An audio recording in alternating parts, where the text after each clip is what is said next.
welcome back to my channel, Lydia Lost the Plot. It's so good to have you here this week. It is Sunday, so it is a weekly wrap-up video. I would say that my reading this week has been a little bit off kilter. I've had some stuff going on at work. We had a big stock take where we had to count every single book in the store. Yeah, it was it was long. Let's just say that it was long, but yeah, so we had a really busy day, and I've sort of not been able to fit in as much reading as I would have liked to. Just there you can see Cassie the dog. She's my dog. Apparently she's a cockapoo, but I swear to God they were lying, because she's, I don't know, just a ball of fluff. Anyway. So this week has been a bit of a slow reading week for me. I'm hoping to get a couple more done.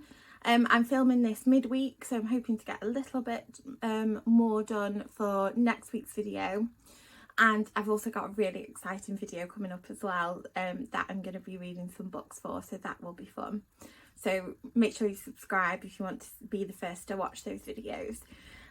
But in the bookish week, really the only big news that has come through is the death of Alice Munro. And I know of Alice Munro. I've never read any of her work, and I'm not familiar with a lot of her work, but I know that she's so well respected. And I think that when we lose these kind of great writers, a lot of the time people then start to discover them for the first time.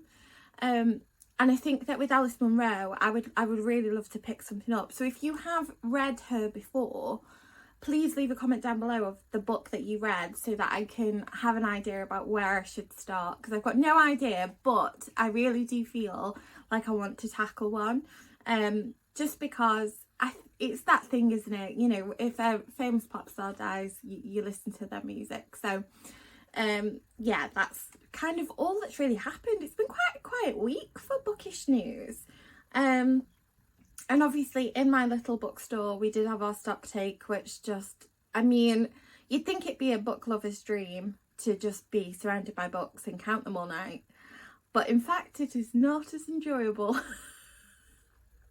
It's not as enjoyable as you would think it was, but it, you know, we got it done, and we ordered pizza, so, you know, every cloud. But when I last checked in with you all, I was reading Sinner by Simone, and I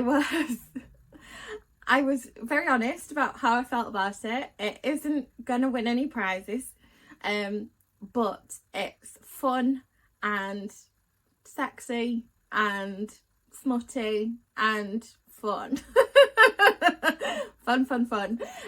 So yeah, so I really enjoyed this one, and I will definitely be wanting to read the third instalment in the trilogy, because I am a completionist by nature and I have to finish things.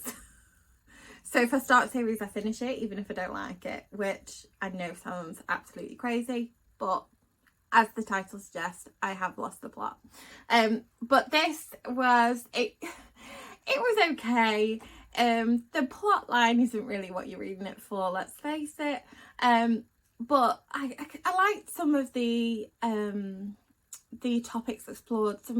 Some topics were such as grief and relationship with God, and how that changes throughout your life and depending on what happens to you. So it tried to do stuff.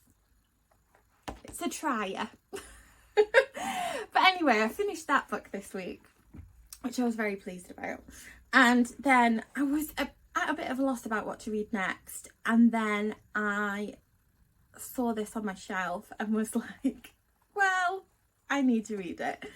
And that is What I'd Rather Not Think About by Jente Posthuma, and it is translated by Harvey, and it's about it's on the shortlist for the International Booker Prize, and it's premise is that there are a set of twins, a boy and a girl, and it's about the girl reflecting on their lives together in a series of quite short and snappy vignettes. And as she looks back on her life, it's revealed, and this isn't a spoiler, you know it from the start, it's revealed that her twin has killed himself. So big trigger warnings, you know, it deals with suicide, it deals with difficult things. It also broaches on the subjects of the World Trade Center and what happened with the World Trade Center, and very key moments in history that I think are so brilliantly interwoven into the narrative. It's such a brilliant book. I have loved it. I'm nearly finished. I'm not quite finished, but I'm nearly finished, and I've been tabbing away like there's no tomorrow because it is just so well written and so well translated that you really get a feel for the characters and this immense sort of grief and loss that you feel when you lose essentially a part of yourself when somebody commits suicide, and how that can bring up a lot of different emotions. You know, we don't always feel grief in the way that people expect us to. I myself have had a family member die through suicide, and there is a lot of feelings that brings up. You know, it's not a straight line, it's not linear in any way. So I thought this was a brilliant book, and I haven't read any others on the shortlist, but boy do I want this to win. It's just everything you want from a book. But I thought I'd read you a little quote from it because it's just such a wonderful book. Let me find my page. So this is our protagonist talking about the World Trade Center. The North Tower was called One World Trade Center, so the South Tower was called Two World Trade Center. One World Trade Center was 417 metres high and Two World Trade Center was 2 metres shorter. One World Trade Center had an antenna on the roof and was completed in 1972, a year earlier than Two World Trade Center, which did not have an antenna. For a short while, One World Trade Center was the tallest building in the world, until Chicago's 442 metre high Sears Tower surpassed it in 1973. This was a bitter pill for One World Trade Center to swallow. But what is worse, to have briefly been the tallest building in the world, or never to have been the tallest because the building next to you was always slightly taller. Oh, it's just, I could eat it. It's so good. But yeah, it's just filled with iconic moments and brilliant exploration of character and feeling, and it's just so banging. Like, get this on your TBR, it's fantastic.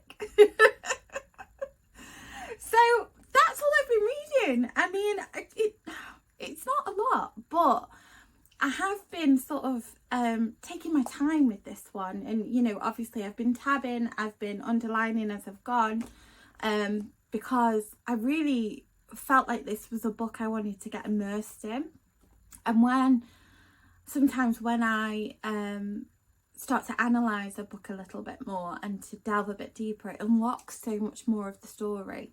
And I feel like this really helps with translated fiction as well, because sometimes I feel like you have that extra bridge between the author and the meaning they present, and the translator and what they present, and then what we as a reader then interpret.